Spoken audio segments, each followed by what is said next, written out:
The Isabella Stewart Gardner Museum heist is one of the most infamous unsolved art thefts in history.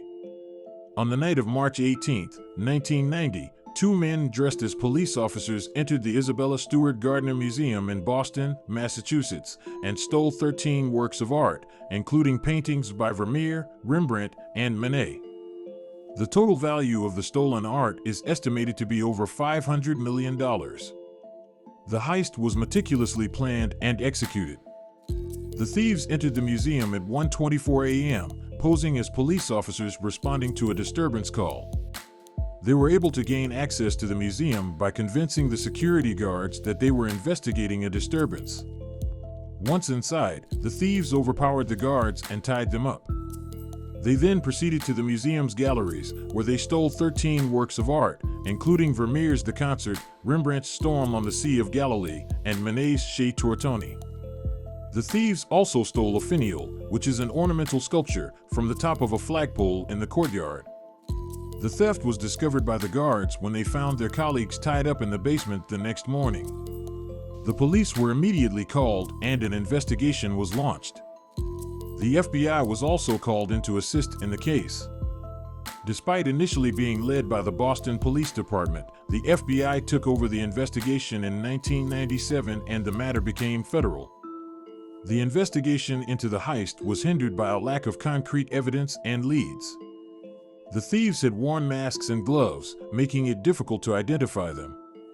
The police also found it difficult to trace the stolen art, as it had been taken from a well-secured museum and had not been seen since the theft. Despite these challenges, the police were able to piece together a timeline of the events and identify several potential suspects. One of the most promising suspects in the case was a man named Robert Gentile, who was arrested in 2011 on charges of drug trafficking and possession of firearms. The FBI believed that Gentile had information about the stolen art and offered him a plea deal in exchange for information about the heist. However, Gentile denied any knowledge of the stolen art and was never charged in connection with the heist. Another suspect in the case is a man named James Whitey Bulger, who was a notorious Boston-based gangster. Bulger was arrested in 2011 and was charged with multiple crimes, including murder and racketeering. The FBI believed that Bulger may have had information about the stolen art, but he was never charged in connection with the heist.